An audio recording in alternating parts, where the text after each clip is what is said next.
The water's edge is a dangerous place. Beneath the surface, a master predator lurks.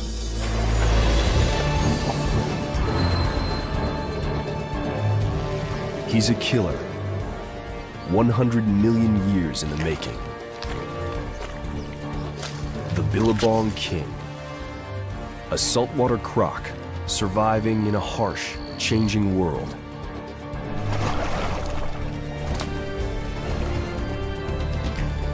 This is a crocodile as he has never been seen. Intelligent, tender, graceful, and dangerous.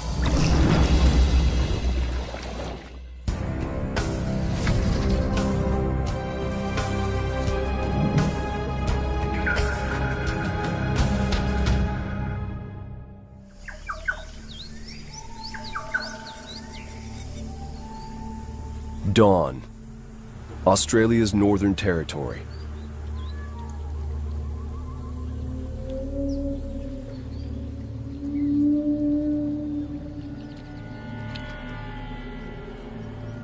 This wetland is home to one of the highest concentrations of saltwater crocs in the world.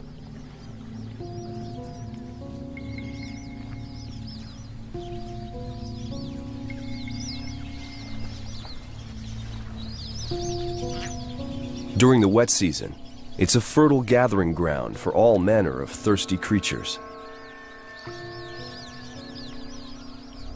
They mingle in rivers and billabongs, backwater creeks that swell with the rains.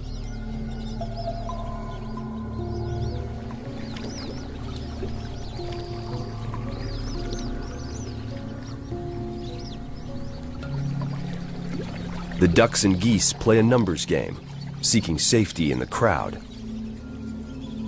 But to the crocs, any individual would make a tasty meal.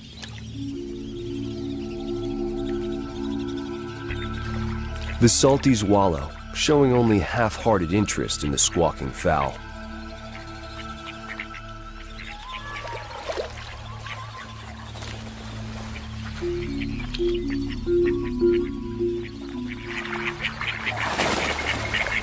Feeling safe, the ducks focus on their own displays of dominance and bravado.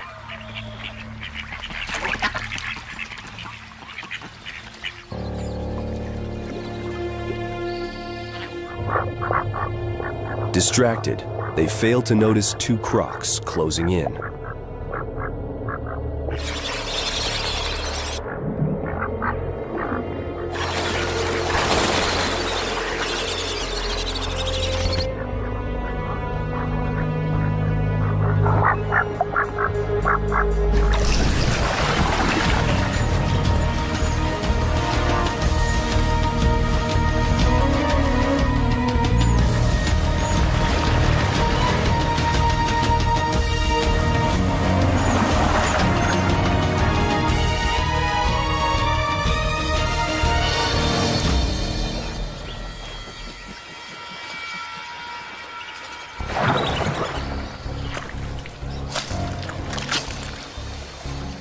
This meal is too small to share, but the victorious croc is not home free yet.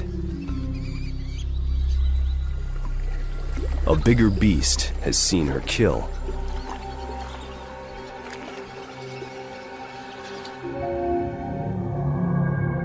This is no ordinary croc.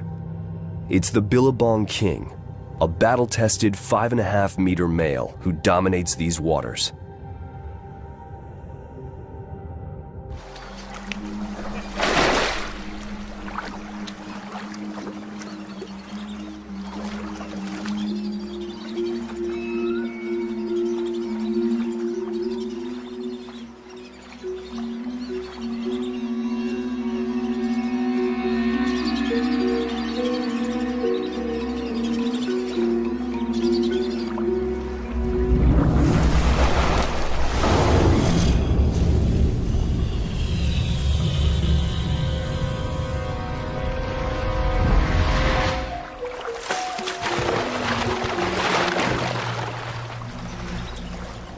Put in her place, the younger croc swims out of range.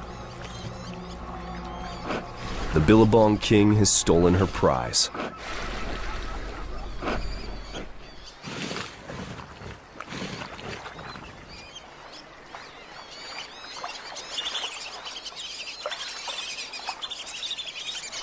The king prepares to swallow his tasty morsel. But before he can eat, his young rival returns.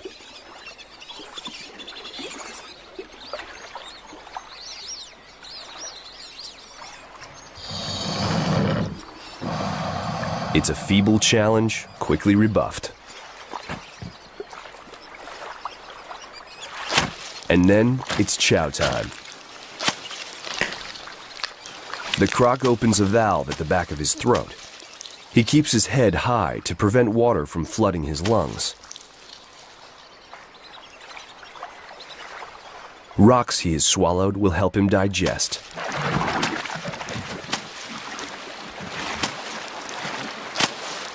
As the dominant salty on this stretch of river, the Billabong king sits firmly atop the predatory food chain.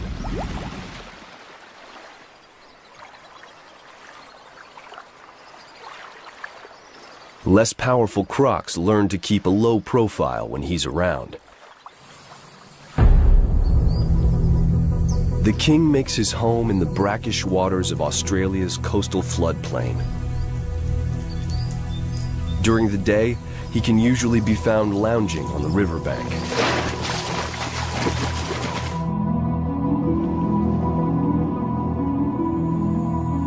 But others of his species venture further inland, to the shores of freshwater streams, or surf ocean waves many kilometers off the coast. Saltwater crocs range throughout the lowlands, from India to the northern coast of Australia. They thrive during the wet season, when water and food are easy to find.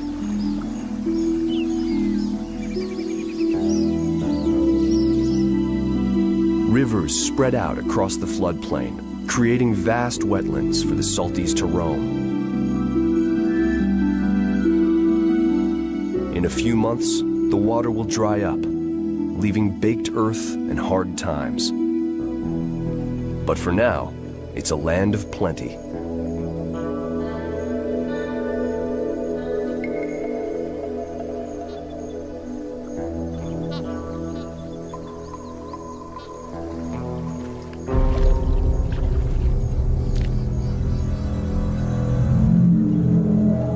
The Billabong king patrols his territory. He's keeping an eye out for males who might challenge him, and females he can woo. The wet season is also the season of love.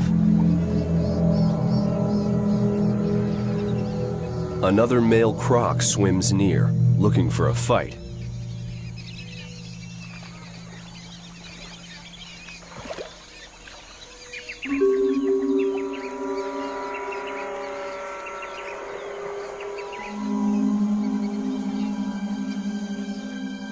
The Billabong king turns as the challenger circles him, each trying to size the other up.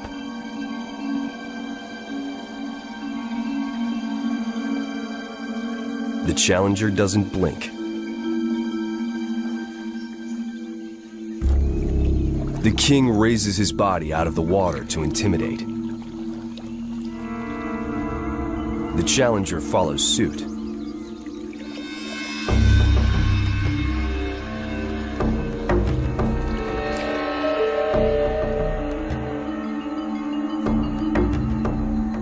So the Billabong king is forced to engage.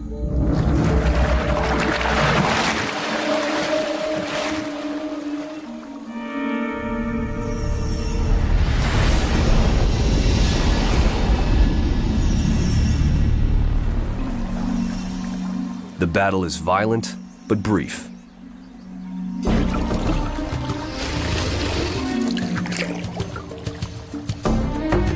The idea is to dominate without risking injury. A raised snout from the challenger signals surrender.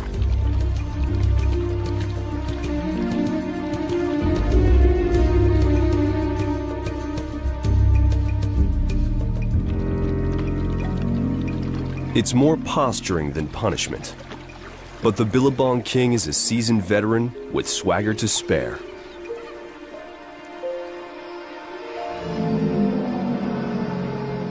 Victorious, the king quickly turns his attention to more amorous matters. He's heard the deep rumblings of a female nearby. During the mating season, male crocs travel great distances looking for females. The Billabong King has detected one at the edge of his territory. She is one of many he will mate with over the next few months.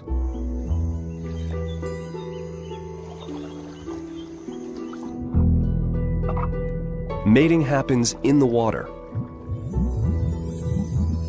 Blowing bubbles gets them in the mood.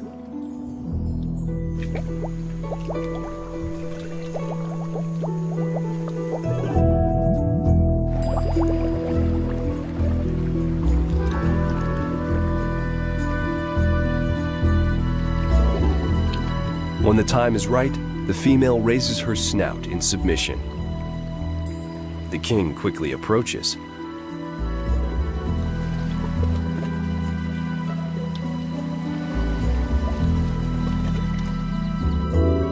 In the murky water, tails intertwine, and his genitals, normally hidden inside his body, come out for the occasion.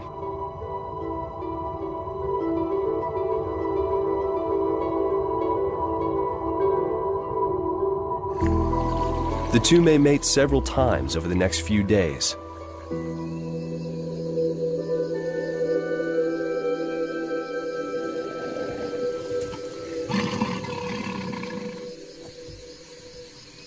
In other seasons, he would never let her get this close.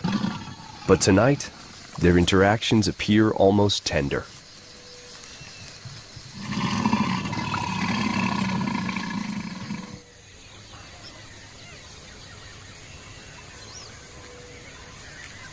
Not long after the Billabong King leaves, the female must start thinking about a nest. Safe sites can be hard to find.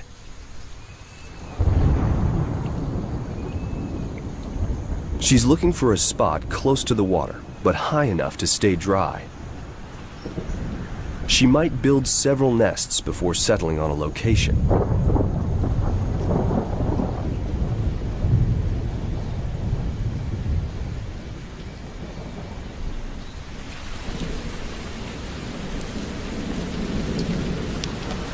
Flooding will pose the greatest danger once her eggs are deposited. At the height of the wet season, it rains almost every day. Dry ground can become submerged riverbed in a matter of hours.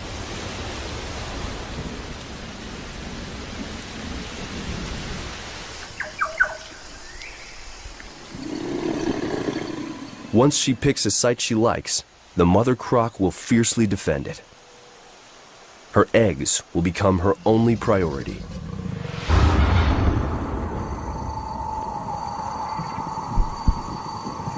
About 6 weeks after mating, she's ready to lay. An infrared camera reveals her labors in the pitch-black night.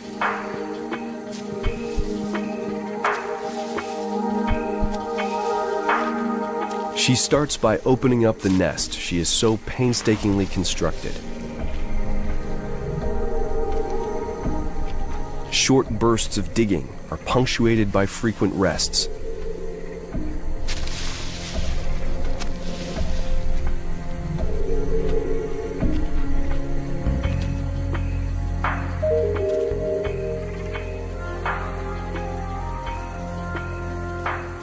She's a big crocodile and can lay up to 80 eggs. Some have been fertilized by the Billabong King, but other males have mated with her as well.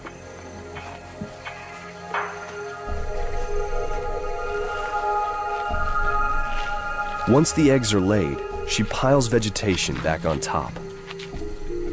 It'll protect the nest and keep the eggs warm.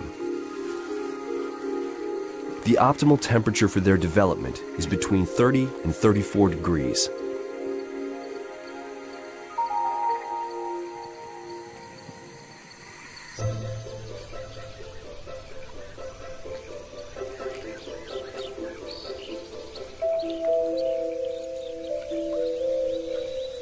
It's morning in the Billabong.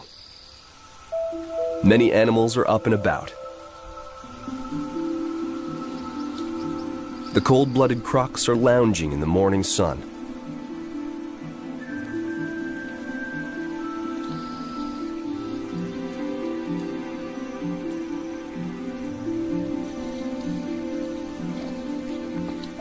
Thirsty wallabies take advantage of their languor.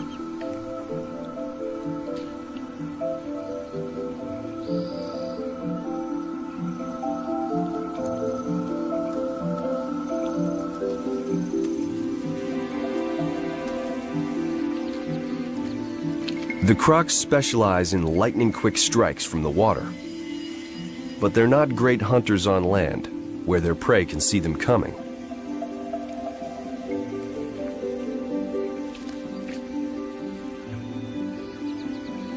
The wallabies seem to know the crocs' limits.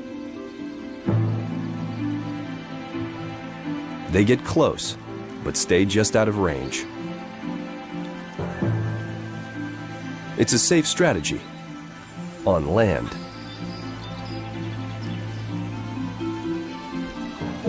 In the water, the Billabong king is out looking for a meal.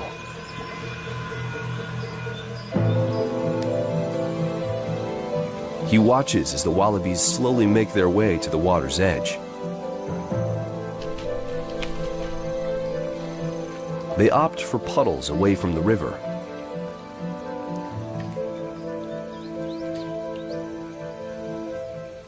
Or search for spots that seem too shallow for a croc to lurk.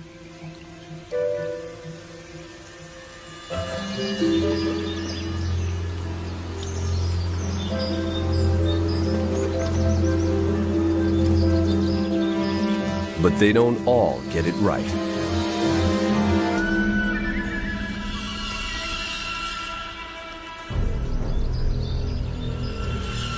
The king sights his prey from a distance, then begins his stealth attack.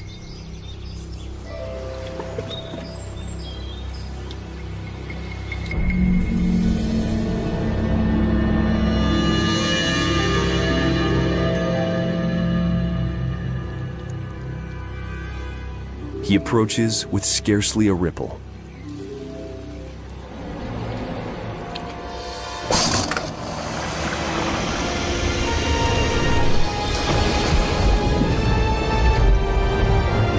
With a strike speed of more than 12 meters per second, he gives his victim no time to react.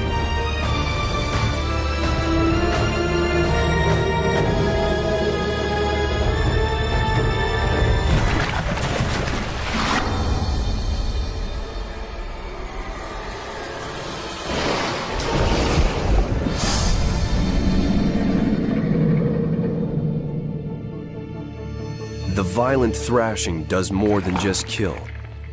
It breaks the wallaby's body into bite-sized chunks that the crocodile can swallow.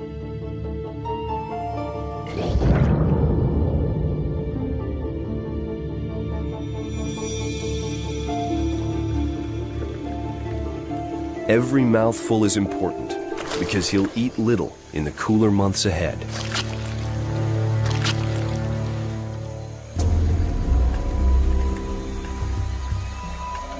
As the Billabong king fattens himself up in the river, his offspring are getting ready to hatch. After almost 3 months in their hard-packed nest, the baby crocs begin breaking out of their shells.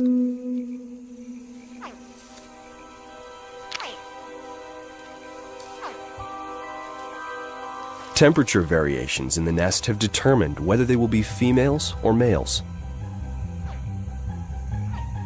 Cooler eggs produce females. The warmest ones hatch stronger, faster-growing males. It's evolution's way of making males out of the individuals with the best chance of growing big. Big males have a higher probability of mating than smaller ones. But even small females will generally find a mate.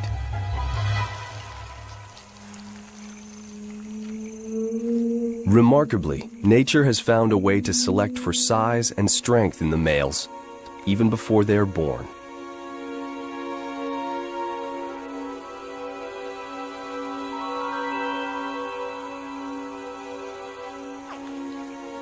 The babies start calling for their mother while they're still in their shells.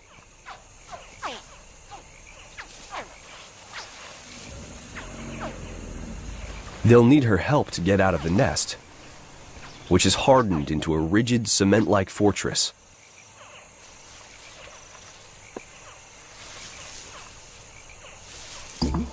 She begins her parenting by digging her babies free.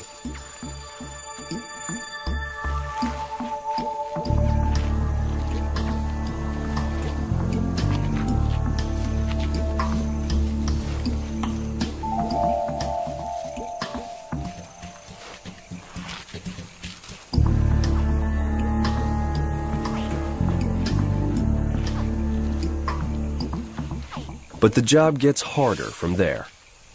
Using her mouth, pointy teeth and all, she must ferry them from the nest site to a safe spot in the water. The hatchlings are not easily corralled. Prudently, their instincts lead them away from other animals' jaws.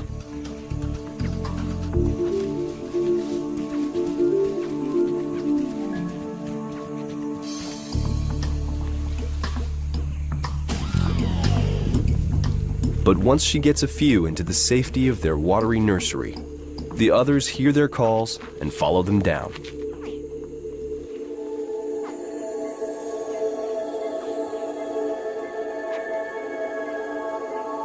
In the water, the hatchlings will primarily fend for themselves.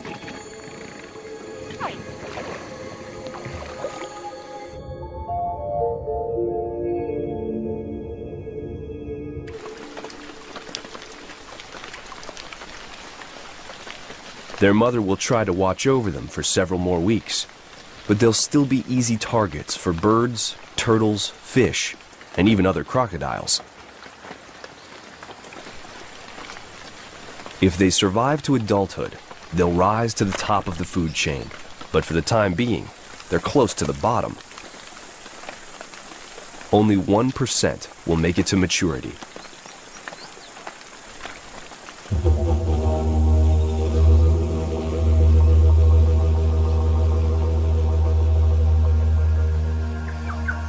It's now May in Australia, the beginning of the dry season. The weather has gotten cooler, and the crocs are becoming less active.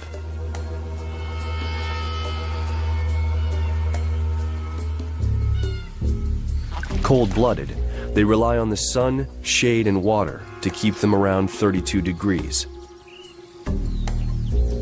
They warm themselves using a network of blood vessels in the scales on their backs. As the sun hits the scales, it heats their blood. It's an effective system, but slow. A croc as big as the Billabong king has to worry about his head overheating as his body slowly warms.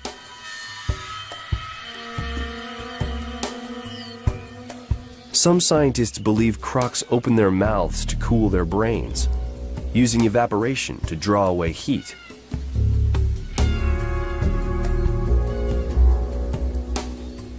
Or they could just be showing off their teeth, warning other crocs to keep out of their way.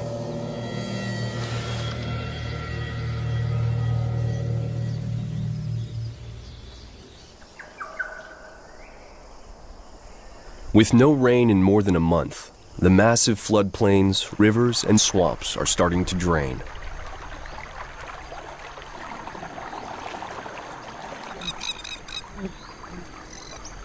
Water levels drop, and crocs must relocate. The Billabong king retreats to his dry season haunts.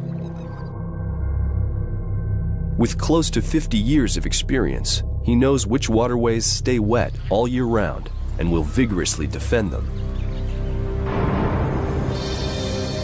Smaller crocs are pushed into more hostile environs.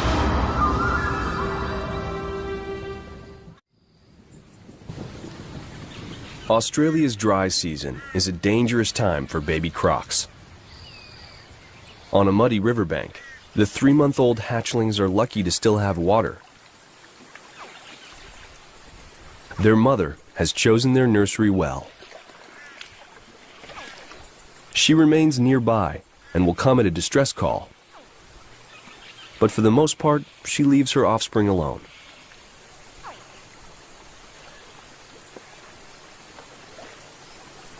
The hatchlings rarely venture onto land, where they can easily be picked off by predators.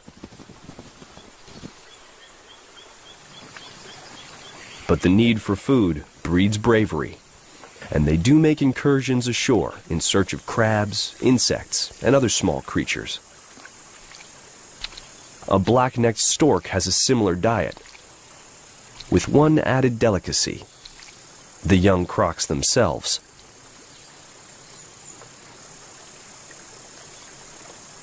Mudskippers on the riverbank look like easy prey. These amphibious fish walk on their fins.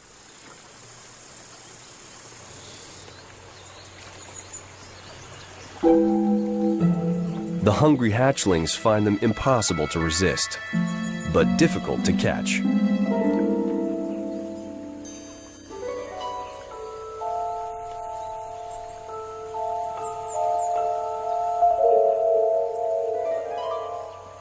Chasing prey around the bank is not how adult crocs hunt, but it works for the little ones because their prey is so small.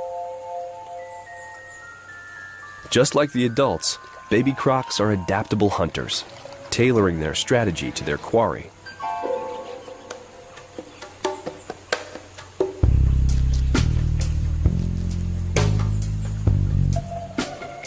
Today, there's an opportunity for crab.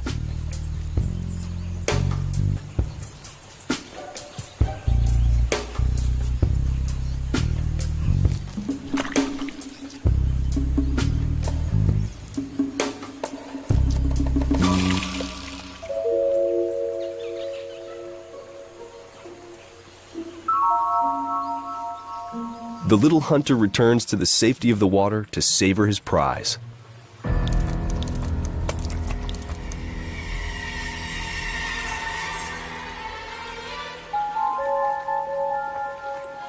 Unfortunately for his siblings, he's not the only one out hunting.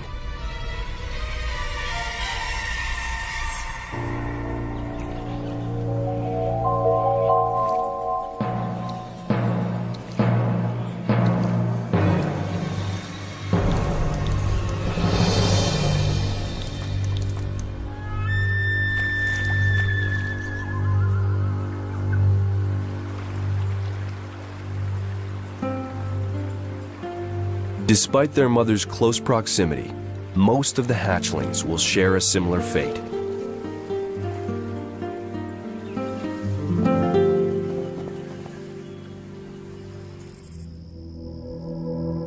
As the winter progresses, the floodplain continues to dry out.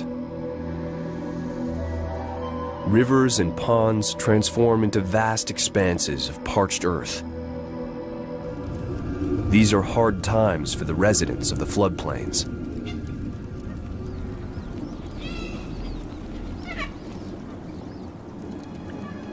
This dingo mother is showing the strain. Her prominent ribs herald a scarcity of prey. A croc hatchling would be a welcome meal. The dingo is not the only hungry mom. The mother croc has eaten little while guarding her young in the shrinking pool. She spends most of her time underwater, where her heart slows to only a few beats per minute. She can stay submerged for an hour or more.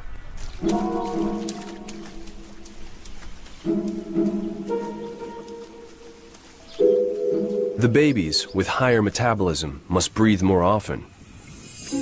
They're vulnerable on the surface.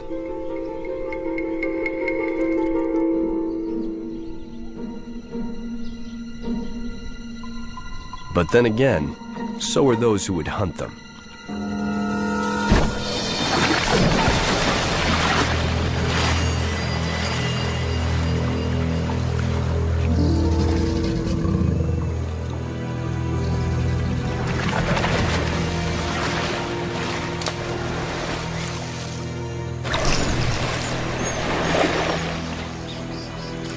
This is a welcome catch for the mother croc, and will probably be her last for a while.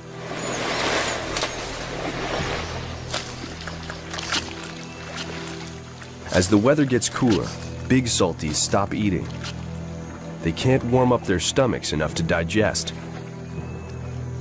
They can live without food for months, but as the water disappears from the floodplain, many crocs will face an even more severe test of their mettle. A few months ago, rivers and lakes provided a vast, wet ecosystem for the crocs. But as the waters subside, their habitat shrinks. Luscious channels become grass and dirt. The last muddy pools become crowded oases.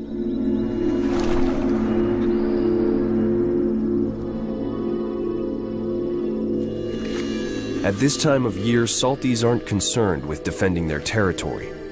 There is little to fight over. All they want is a spot in the mud. They need the water to help them keep cool.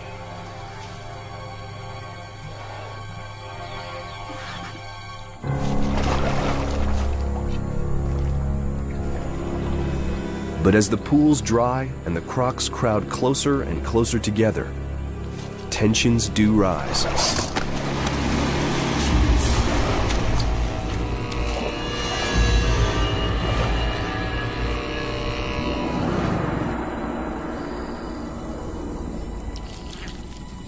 One croc forsakes the dubious safety of the mud pit in search of a more inviting locale. He sets off during the cool of evening, hoping to find another pool before dawn.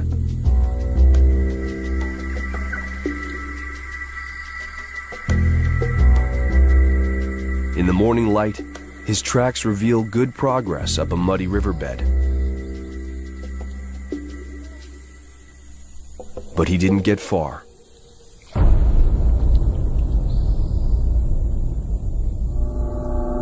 With no water in sight and no protection from the sun, he won't last long.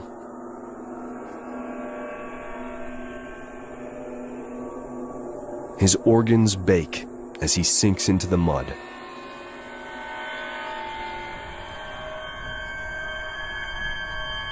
The long dry season is taking its toll.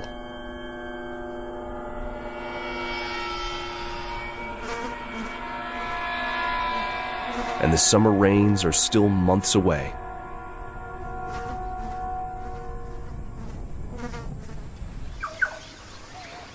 The Billabong King is much better off.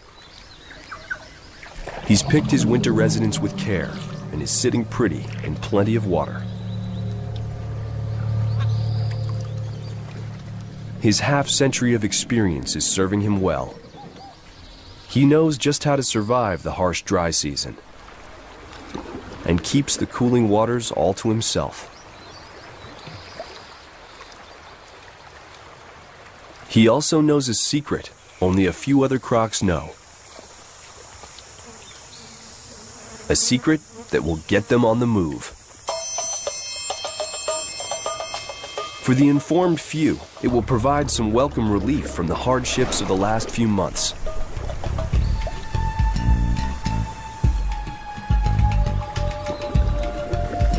What sparks them to go is a mystery.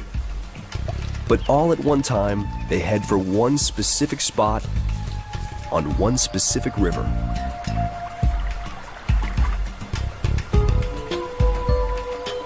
Crocs have been known to travel more than 100 kilometers to get where they're going.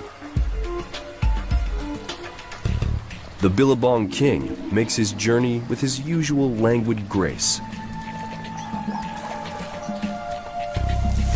Others have to cross dry ground on their trip. But they seem to know their way and take care to avoid overheating.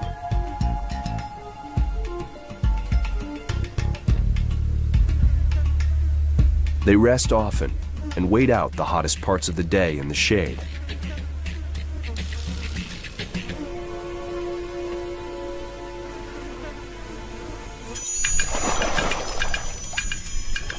One by one, the salties arrive at the site. Gathering near a small man-made dam, their numbers grow as the day goes on. By the time the Billabong King swims in, the banks of the river are covered with crocs.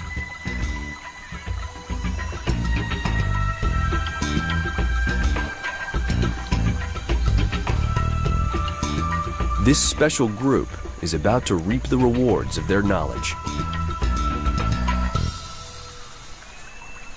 In the dry season, as the river dries up, the dam separates the fresh water upstream from the salty ocean water below. But it also traps fish. Mullet, which swam upstream to spawn during the wet season when the river was high and the dam was submerged. Unable to get back to the ocean once the water level dropped, they gather by the hundreds just above the barrier. But tonight, a super high tide will set the fish free. It's the king tide, which happens only twice a year. It's why the crocodiles have come.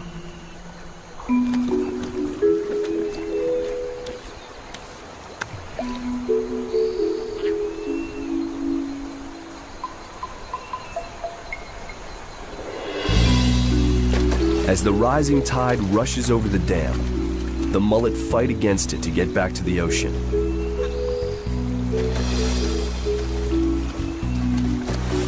The crocs are waiting for them.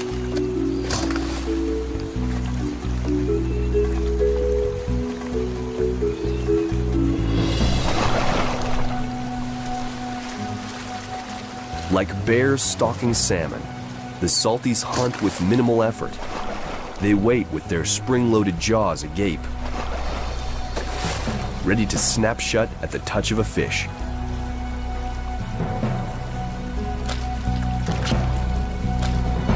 The crocs compete for the best spots in the river. And as usual, the Billabong King lays down the law.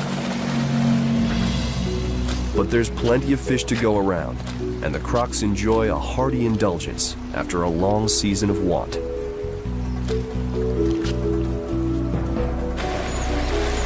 From their tracking of the tide to their unusual fishing tactics, the croc's mullet hunt is a surprising display of intelligence for creatures generally thought to be driven by primitive instincts alone.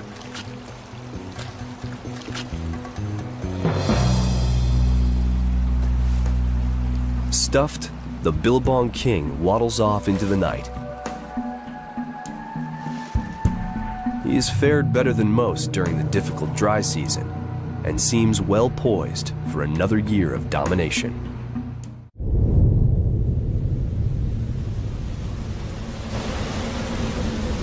January. The rains finally return, bringing much-needed relief to the parched earth.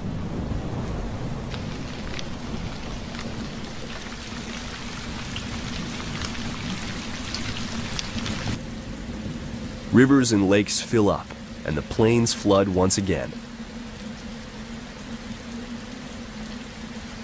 The Billabong King has made it through another year. If his size is any indication, he's probably pushing 50.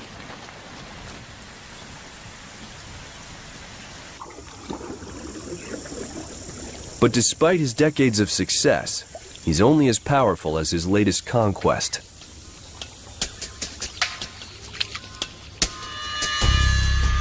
He doesn't go looking for a fight, but is more than willing to engage if he feels his dominance is threatened. Today, another Salty is fishing in his space.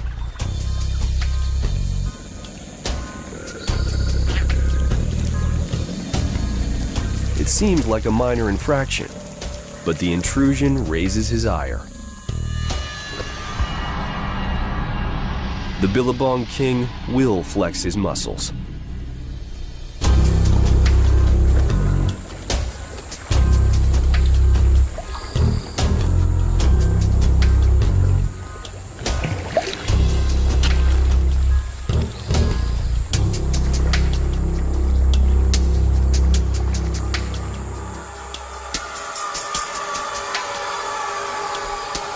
The rival croc is careful not to flaunt his fishing success.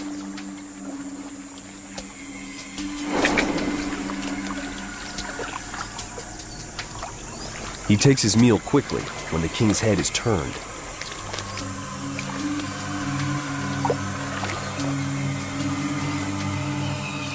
Even so, he gets put in his place.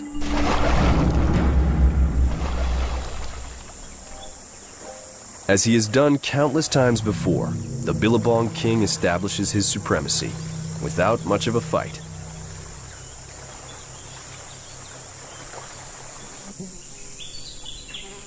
The hatchlings, his legacy, have a ways to go. They're almost a year old, with a lot of growing still to do.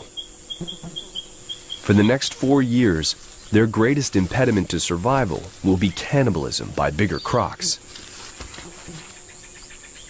Even their own father would eat them if he got the chance. But today, he has another delicacy in mind.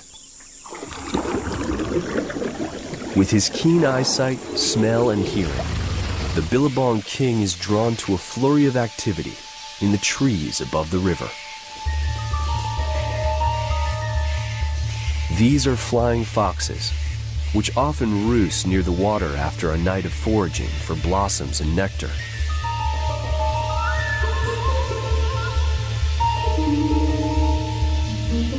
The nomadic bats travel hundreds of kilometers, and their colonies can number in the millions.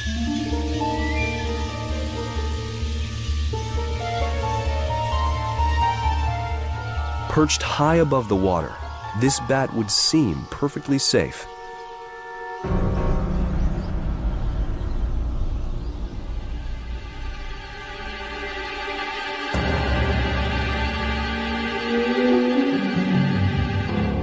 But this croc has one more unique talent. Wielding his mighty tail with tremendous force, the Billabong King propels his body 2.5 meters in the air.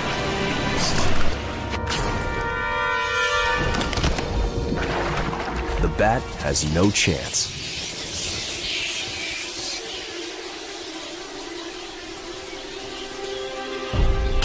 It's a stunning display of agility for the 1,000-kilogram croc.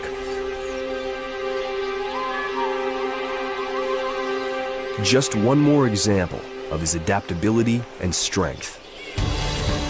A testament to his longevity and success. Year to year, he rises to every challenge, adapts to his environment, and cements his reign. 100 million years of evolution has created a creature who is master of his domain. A fine-tuned survivor of the harsh Australian floodplain.